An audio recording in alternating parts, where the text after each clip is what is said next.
Shift podcast, perspective and our power to change, invites us to expand our lives by changing the lens we see through. Is something different calling you? Do you ever ask yourself, is this all there is? Or have you forgotten why you're even here? Trish and Diane create insightful and empowering conversations about connecting the self, soul, nature, and community. Navigating life by choice rather than circumstance is how we make the shift to expand our humanity. The shift starts now.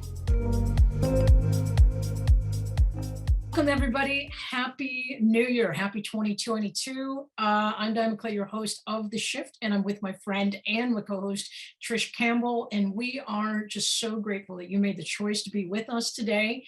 It's a new year. It's a time where people start to make resolutions. And one of the things that Trish and I actually resolved in our hearts when we first started the show is that we felt like it was important to acknowledge our past, to acknowledge the people of the First Nations, the Indigenous people, the Native Americans who came before us. So I want to start our show, our very first show, 2022, with an acknowledgement of that the bands of people, the land that I sit on, that I do my show from, my house, my community, the place from which I do business. I am openly acknowledging that that land was owned and lived on by people prior to me. They are the original stewards of this land. They are the original stewards of the prosperity of this nation. And those bands of people, those tribes, those cities of people who came before us, they're being lost in our stories, in our culture. They are even losing their own culture. So to start our show, I just want to acknowledge that my prosperity comes on the heels of the people who were colonized and who were settled. And those people in my area are the Confederated Tribes of the Warm Springs and the Yakima Nations, the Nez Perce Tribe, the Confederated Tribes of the Umatilla Reservation, the Confederated Tribes of the Grand Ronde, and the Cowlitz Tribes of my area. So I acknowledge that because of the work and stewardship these people have done prior to me, I acknowledge that I am connected to their land and to their history, and I promise that I will continue to bring that forward. Trish, I know you've got some people in your nation that are named and unnamed you like to call out. Thanks, Diane. Always so well articulated and of the sentiment that we come here with. And I'm so grateful for that and for the opportunity that we have to come to everyone today from this platform, from this space, from this land that I settle on, which is the land of the first Mississaugas of the Credit First Nations, the Haudenosaunee, the Huron-Wendat, and the Ojibwe Chippewa. And like you said, whether they're named or unnamed, those original inhabitants modeled for over millennia their stewardship for our Mother Earth, their connection to Mother Earth, their connection to one another. And ultimately, that's what we're here talking about, is raising our consciousness and going back to the one where we're all connected. So this is like we're walking the walk, and we're doing this. It's, we live this way in our life, and this is why it's so important to speak out about this on our show and speak to it. And again, uncovering, unlearning, reframing what we know, and looking at things from a different perspective, and doing it in real time. Like in with real time, like literally stuff happens to us. And, an hour before the show, we had a conversation about things that were going on in our lives. And I want to start out by saying that, we hear the old, especially at the start of the new year, right? Out with the old, in with the new, don't dwell on the past. Well, I think that one of the things that we want to call out is the reason why we make an acknowledgement of the first people, of the indigenous nations, of the people who came before us, is because you can't get anywhere if you just forget the past. Mm-hmm. Now, not dwelling in it is completely different than not remembering it. And for Trish and I in particular, remembering who we used to be, that's a journey that we are both coming into. Remembering that we were people before, we had our own personalities and our own way of doing things, kind of before we gave that up, gave our power away. To our workplaces, to our families, to our institutions, to our culture, to our society. And as we move into 2022, the shirt I'm wearing today is Love Me. It's actually in honor of Trish and her book, Love Me, which is now in pre-sale mode right now. We'll talk about that a little bit. but I put it on today because it's a reminder that we have to start with ourselves first. And if we put too much energy into everybody else, we can get trapped and we can give up our power. Trish, do you want to lead in with kind of where we were talking about earlier? Yeah, I mean, and that's so true. I think, looking at where we've been and connecting the dots backwards, and understanding how we got to where we've gotten. But as we learn things and come to know things we can't then unknow, we can unlearn and change our beliefs as we evolve. But it's once we kind of see things from a different perspective, it helps us to put that into application in our life if we want to. So what we're talking about today in the context of doing that is how we have given our power away by maybe having an auto response or a reactionary um, response to dynamics where we're involved, whether it's at the workplace or whether it's with family or friends or whatever. A lot of us were just together at the holidays and had those experiences. So it might be something that resonates for you right now about, are we, in the title of our show is, are you responding or reacting? And I think, us wanting to take things deeper and to go beneath, what it is that we know in society is to, kind of dissect what those words mean and kind of word nerd it out, and response versus reaction. And I think when we do that, and again, because we always like to look at things and why we're doing it, not just, we don't have to, one of the things I've learned is we don't have to always do things the way we've always done them, just because that's the way it's always been, whether it's in our family or the workplace. I was just having that conversation with somebody today. That's like another thing that happens. We end up getting in these patterns of behavior, just like Right. an auto response. Right. And I think you nailed it when you said, we've all stepped away from our workplaces. We've spent time with friends and family, and family doesn't mean your blood family, right? It could mean, the people you've chosen to be your family. But when we spend a concentrated amount of time around people that we don't normally spend time around, we start to observe things and we start to think things. And, anybody who's listening, just ask yourself, in the last 2 or 3 weeks, did I get triggered by anybody that I spent time around? Right? Yeah. Just like, did I get triggered? And if you're in your car and you're nodding, yes, I did, then this conversation for you, because you're reacting. You have a trigger and there's an automatic response. And we want to give you some tips on how to shift your power out of reacting and responding to somebody else that tries to trigger you. And we want to put you back in your power by giving you the awareness that you can actually generate a response. And we mentioned word nerding. Trish, do you want to explain why word nerding is important to us, and then take on response, the definition of that? Well, we're just nerds and we like to understand the words on a deeper level. And it's interesting, again, how things evolve over time, and a lot of times things lose their meaning. So I looked up the word respond, and respond comes from the Latin word re and then sponsor. So re is, and it's also, respond comes from Old French responder, responder, correspond. But the Latin part, when you break it down with the re, interestingly enough, means going back to the original place. But another thing I learned, and what made so much sense and resonated, was like, it's a turning back, repetition of action. So for me, that I resonate with, like autopilot, being on autopilot without thinking, again, where we're giving our power away. But what's interesting is what's happened over time with the re prefix of a word is it's lost its meaning. It's like the meaning has become secondary. Like, for example, in recognition, receive, recommend, it's just lost that returning back to the original. And then the sponsor is coming from a Latin word, sponsus, meaning to give assurance, to promise, to pledge, and to libate, which when I think of libate, I think of libations, but it's an offering, really. So it's a returning back to the original, but an offering. And that's a response. And it's almost like that speaks to the grace of the word response versus when we talk about reaction.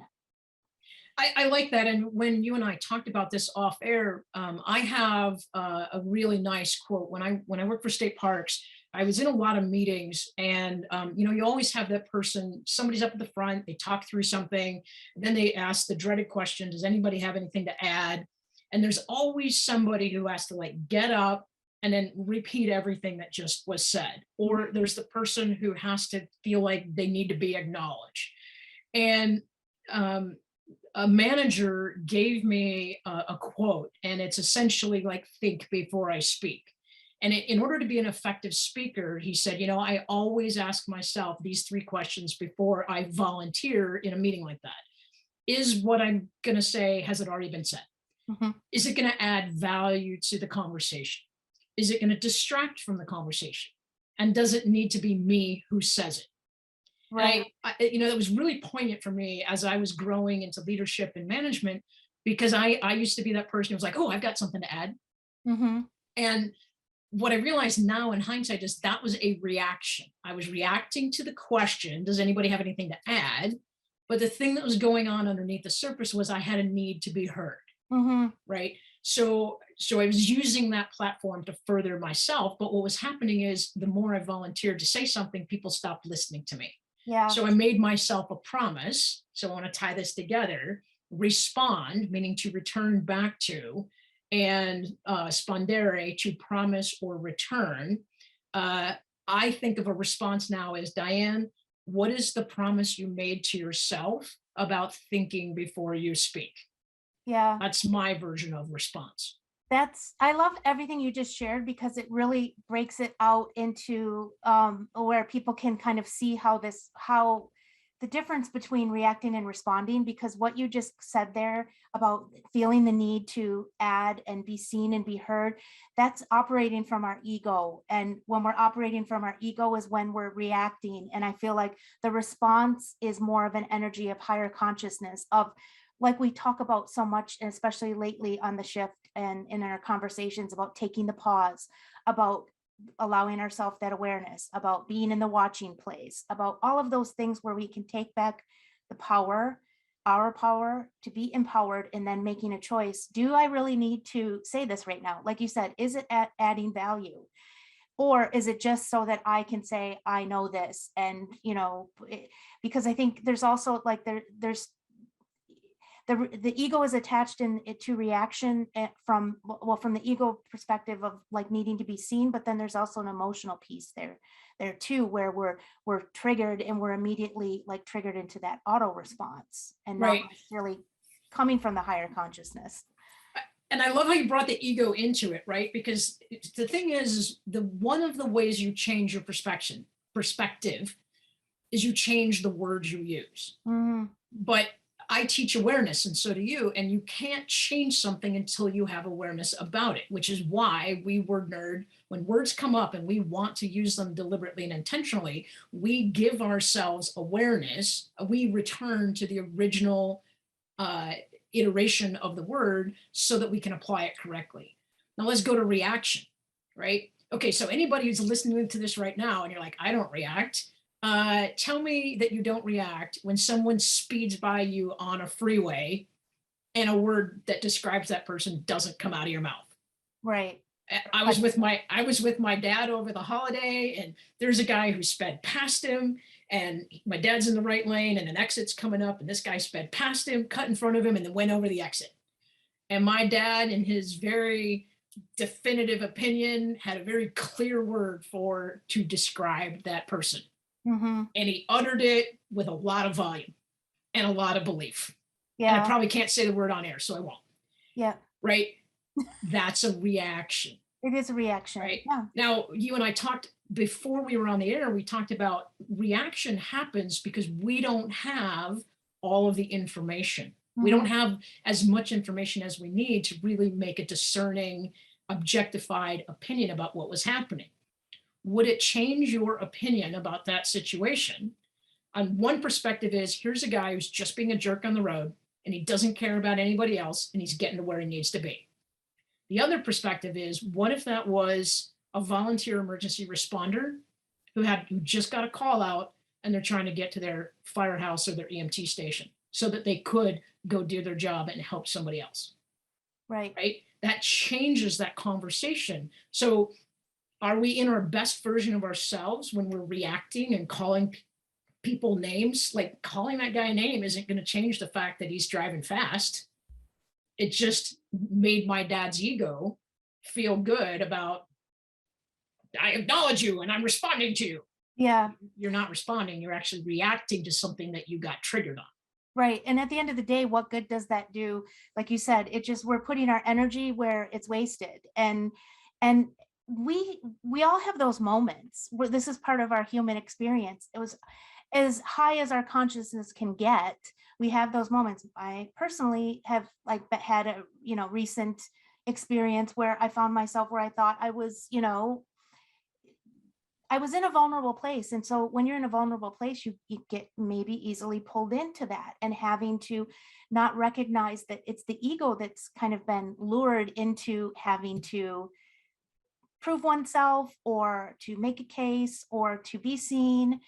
But at the end of the day, it's those opportunities where we know, why, we can look back on in retrospect, because after that, I was like, why did that happen? Because that's not where I have been operating from. And then there's a sense of going through that process and understanding I don't need to know all the details of why that, or the details don't really matter. It's understanding that I can forgive myself for taking myself to that place and learn from it. And then each time we do that is it strengthens, that place of naturally coming into a place of pause and naturally coming into a place of awareness, and not having to immediately, react or to immediately even respond with something. Ultimately, like, why are we talking about this? Why is it important? Because like we're ultimately wanting to connect more deeply with other humans. Like, human connection is so important. So, Right. and a lot of times all that stuff gets in the way, the reactionary, it ends up escalating into a place that neither party wanted that to go to. Right. It's not even about the real foundation of the connection. It's about the ego, and not about who we are at our core, at the soul level, at the higher consciousness level. So it's for what I would offer, like in my own practice, is like, being proactive about that in your day to day. Like, have a practice of coming back to, I think the stronger we have back to love me and that foundation with ourselves, the stronger we have a foundation with ourselves, the less we have to kind of prove our worth or our value through having to react like in a knee-jerk way. That's really unproductive in relationship. Right. And it goes to the two words that I have on my wall. I have choice and I have courage. And it's a question of, who do you want to be, and how do you want to show up in the world, and how do you want to be perceived? Right. And then you have a choice on how that happens. If you're always reactionary, then you will be always functioning from a place of disempowerment. You won't be authentic. You won't be you won't be operating in the ideal way that you want to be perceived. Let's take being liked, for example.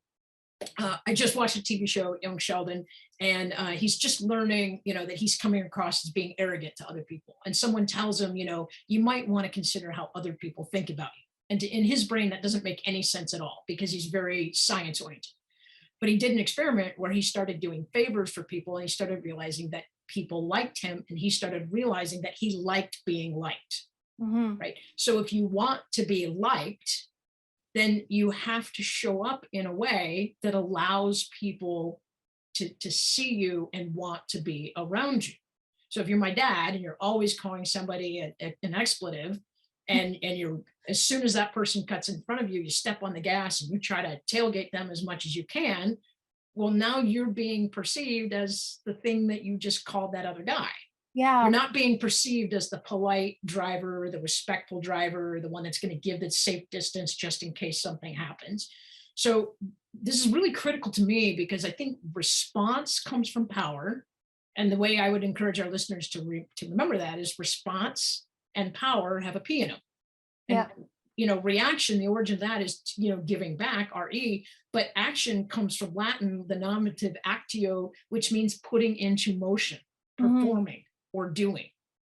So are you going to go back to doing what you always have done and be disempowered? Mhm. Or are you going to go back to the promise you made yourself of how you want to show up? Right. That's how I look at it. Yeah. And that's, I mean, going back to what your dad, him calling out the expletive and then actually becoming that, a lot of times what happens in our reaction, that auto response is projection of what's going on. And so we end up, like you said, he ended up being the one that was perceived as the expletive. And it can be a fine line between showing up how we want to be perceived, because that can slide easily into people pleasing, but that's not what we're really talking about. We're talking about, in order to engage with each other and to connect, there are certain, and ultimately we can't control how people perceive us either, but we can Right. control how we respond. We can control how we, any choices that we make. And going back to the word nerding on reaction, when I looked it up, it came up with it's a chemical reciprocal action of chemical agents upon each other. So for me, that's autopilot. That's like we become a chemical reaction without having any input into the action. And so that is where we again give away our power. So And a basic example of that is baking soda and vinegar. yeah. Right? Baking soda by itself is inert. Vinegar by itself is inert, meaning it doesn't do anything. It just sits there. When you put baking soda and vinegar together, the reaction you get, it is chemical, but it generates heat. It's an aggressive form of bubbling. It's frothing, it's exploding, it's expanding, and it may or may not be the good kind of expanding, right? Right. So that's kind of a way I like our listeners to think about a reaction is like baking soda and vinegar. And if you've never done it, get some baking soda and put it in your sink and put some vinegar on it, and you'll see exactly what we're talking about. Yeah, it'll clear a drain up too. It'll clear a lot of I things know up, that right? from experience. Right. But let's give a couple of steps that people can take home with them, because we've just, we're now decompressing from the holidays. We're trying to get back into our regular work routine. We're trying to get back into these new resolutions that we may or may not have started putting forward in our lives. So Mhm. Trish, if you know that you've reacted to something and you want to change, that's awareness. But what are 2 or 3 steps that you personally do or you work with your clients to make that transition, to transform from reacting to responding? Right. The first one is setting the foundation, which is the personal practice, the spiritual practice, whatever that looks like for you, meditation, nature, connecting with nature, whatever that is, to have your foundation set. But then in the experience or in the circumstance, it would be to pause, like we've talked about, take that pause, let go of any of the details, remove the emotion, because a lot of times that reaction is coming from emotion. So kind of separate that out. And like we've talked about before too, be in that watching place, be the witness, be the observer. So practice, it's a practice because it takes us over and over to do it over and over again, to have it become a natural way of being. And that's ultimately where we want to get to. And again, like I said, sometimes we go back to those old habits or patterns because they're so ingrained in us, and it's okay. It's where our soul is forgiving. We can have that conversation with our soul, and we're forgiven, and we just go back to it. And it's all part of our human experience. It's all a learning, just like everything in life. And in my form of, if you react to something, just knowing that you reacted is you're actually still in your power, because you're aware of it. You're And now aware. you can make a choice, right? Did I Mhm. like that? Did I not like that? Do I wish I could have said something different? All right. If you wished you said something different, what does that look like? All right. How would I say it? Would I use a different time of day? Would I use a different tone? The more we can start, my hint would be is if we can start asking ourselves questions in the moment, ooh, did that feel good? Did that feel aligned? Did that make me feel balanced? If you say no to any of those questions, you now have more information to start jumping into that Mhm. transformation, right? So if I Yeah. don't like how I just reacted, the next question I might ask myself is, how could I do it differently? What's one thing I could change? Mhm. Another thing I challenge people to do is take your name out of it. Take your personality and your ego. You mentioned that. So if you applied the same concept of the situation, but it wasn't Diane McClay responding, what if it was Joe Schmo? How would Joe Schmo react? Well, guess what? Joe isn't attached to the same personal emotions that I'm attaching. So if you can be the observer and look at it from a different perspective, from someone else's place, that's going to give you more information. And then you start to have the information you need to form your response. The more time you spend in response, the less time you actually are in reaction. Right. That's so true. That is everything you said. I think that, looking at it from that place of witnessing and not having to react, it does feel so much better. It does feel like it's a sense of freedom to have that practice of not having that autopilot response to something, but coming at it from a different perspective. And each time you free yourself a little bit more. That's my Yep. And as always, we grab a topic that we could talk for days on, and we just can't do that. But my encouragement now is, if any of this struck home to any of our listeners, they can always get a hold of you at invibe.ca. They can catch me at diamondclay.com. But moreover, the better place to extend this conversation is go to the Cornelia Stephanie Media app. It's the KS Media Group app. You can download it for free. Mhm. Make sure you log in and become a member, because these types of conversations are happening in that app, in the live journaling questions. And there are other practitioners who can go deeper into different levels of reaction and response, right? Right, exactly. And there's, those, the questions, the journaling, all that practice. That's what I was talking about having that be proactive about it and start Yep. connection with self. And if you want to change your perspective, stay tuned for the Cornelia Stephanie show, Stories of Hope. She is next. And then one of our other friends, Jenny C. Cohen, is on at 1:30 with her show, Dance to Heal. I'm your host, Diane McClay, on The Shift Perspective, and Trish Campbell. And as always, we want to remind you, the shift, it starts with us. Trish. Thank you, everyone. Thank you for listening to the Shift podcast, where perspective and our power to change intersect. Slowing down to look at things from a different angle is necessary to effect positive change. You hold the power to transform yourself and your life. It is already inside you, and it's within reach. Clarity comes from awareness. Momentum comes from choice. Healing, growth, and transformation happen on the Shift podcast, the first and third Fridays at 12:30 p.m. Pacific. For more information, go to invibe.ca or dianemcclay.com.